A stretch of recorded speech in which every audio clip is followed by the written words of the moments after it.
अब यहाँ पे आप देखें x square plus y square minus 2x, x square plus y square minus 2x plus 6y plus 10 equal to 0। आपको बताना है x square plus y square. अब आप यहाँ पे दो चीज़ें सोच सकते हैं। एक तो आप ये सोच सकते हैं जो मैंने आपको बताया है कि x और y की कुछ ऐसी वैल्यू लो, ठीक है, वन नहीं सॉरी मैंने यहाँ वन लिख दिया, x और y की कुछ ऐसी वैल्यू लो, है ना, x y की कुछ ऐसी वैल्यू लो जब मैं यहाँ पुट करूँ तो मुझे 0 मिल जाए, है ना। एक्स वाई की कौन सी वैल्यू लेनी है, ऐसी वैल्यू लेनी है कि जब मैं यहाँ पुट करूँ मुझे इधर 0 मिल जाए। अगर मैं 1 1 की बात करूँ, मैंने x इक्वल टू 1 लिया, y इक्वल टू 1 लिया, तो मुझे पता है कि 1 1 लूँगा तो ये 2 हो जाएगा, यहाँ से सिर्फ -2 मिलेगा। अगर मैं यहाँ पे x की वैल्यू y की वैल्यू -2 लूँ तो ये क्या हो जाएगा, -2 लूँगा तो -12 और ये मिलेगा 4, -12 और 4 और x की वैल्यू अगर हम 0 लें तो यहाँ पे बात इस टाइप से नहीं बनेगी, बहुत ज़्यादा कॉम्प्लिकेटेड बन जाएगा।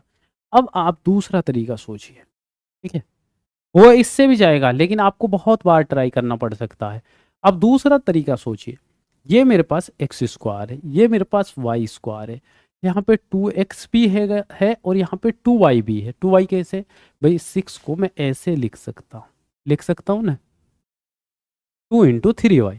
एक चीज़ याद कीजिए, जहाँ भी स्क्वायर वाला पंगा आपको मिले, जहाँ स्क्वायर मिले, तो एक चीज़ देखिए, आपको कुछ ऐसा नज़र आ रहा है, मतलब आपको यहाँ पे 2ab करके कुछ आ रहा है, एक ऐसा आपको मिल रहा है, 2 के साथ कुछ मल्टीप्लाई है। तो आप देखिए कि उस क्वेश्चन को हम कैसे बना सकते हैं। तो मैं क्या कर रहा हूँ, मैं इसको ऐसे लिख रहा हूँ, एक्स स्क्वायर -2x, और मैंने यहाँ पे एक्स स्क्वायर यहाँ -2x है तो मैं एक 1 यहाँ से ले रहा हूँ, फिर मैंने लिखा वाई स्क्वायर और फिर आपके पास से 6y और मैंने यहाँ ले दिया 9 इक्वल टू 0। मैं ये ऐसे लिख सकता हूँ ना, एक 10 में से 1 मैंने इधर ले लिया, बाकी मैंने इधर छोड़ दिया, लिख सकते हैं। अब आप इसको थोड़ा ध्यान से देखेंगे, इसको थोड़ा ध्यान से देखेंगे तो ये है x माइनस 1 का होल स्क्वायर और ये है y प्लस 3 का होल स्क्वायर। बात आई समझ में कुछ, वही वाला फॉर्मूला बन गया ना भाई। यहाँ क्या है a प्लस बी तो y प्लस 3, ये माइनस वाला है, ये वाला फॉर्मूला a माइनस बी का होल स्क्वायर क्या होता है, a square plus b square minus 2ab, ये होता है ना।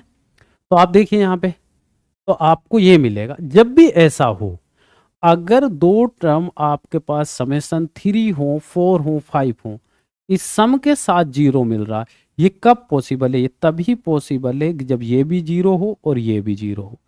तो यहाँ से जो x की वैल्यू आएगी भाई, इसके इक्वल 0 पुट करो, इधर भी y प्लस 3 के इक्वल टू 0 पुट करो, तो y इक्वल टू -3 और x की वैल्यू क्या आई 1। तो आपके पास ये दो वैल्यू आ गई। अब आप यहाँ पुट कर दो जो पूछा जा रहा, भाई क्या पूछा जा रहा, यहाँ पूछा जा रहा आपसे x square plus y square, तो x की वैल्यू 1 की स्क्वायर और y की वैल्यू -3 का स्क्वायर, 1 + 9 इक्वल टू होगा 10। तो जो आपका आंसर है वो हो जाएगा 10। बात समझ आ गई भाई।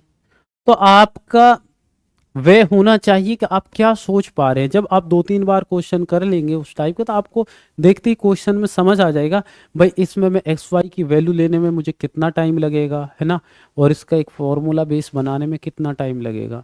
तो ये आप खुद से सोच सकते हैं और क्वेश्चन उस टाइम में आप डिसाइड कर